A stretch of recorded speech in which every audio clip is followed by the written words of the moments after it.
Welcome, in front of me is ACER Nitro 5, and in this video I will show you what to do if your laptop doesn't want to turn on. So first of all, check your connection with the charging cable and of course you gotta first plug in the charging cable in order to ensure that your device is properly charged. Check the light on your battery indicator. It should be either glowing orange or blue if it's fully charged.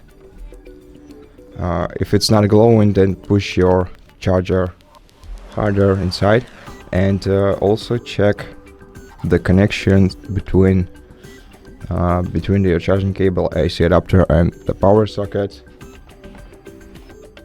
Check if they're properly connected to each other. Also check for any visible damages on your AC adapter and charging cable. And also use the proper charging AC adapter. Your AC adapter should provide at least 135 watts of power to your laptop. And if you're using anything less than that, then your laptop might not be just charging enough and therefore will not turn on unless you replace the AC adapter. And also make sure that you're using an AC adapter from a reliable source, because cheap AC adapters tend to break batteries.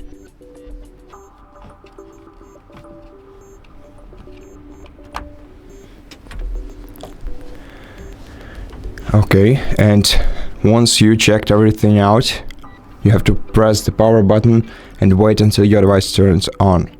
And if it's still not happening, maybe your device was exposed to either extremely hot or cold temperature. If that's something like this happened to your device, then leave it to rest without a charging cable plugged in for up to 12 hours, depending on how hot or cold temperature was. Then try plugging in the charging cable back into your laptop and press the power button once again to power it on. Of course, after some time of charging, because your device will require at least like half an hour of charging after being discharged for such a long time. And check if your device turns on after that. And if it's not, then it's best if you contact ACER's customer support service and tell them about your issue, and probably you'll have to send them your laptop for repair, or you can just head to the nearest laptop repair center and let them take care of your device. And that will be it for this video. So thank you so much for watching it. If you liked it, consider subscribing to our channel, leave us a like and a comment below, and I'll see you in the next one.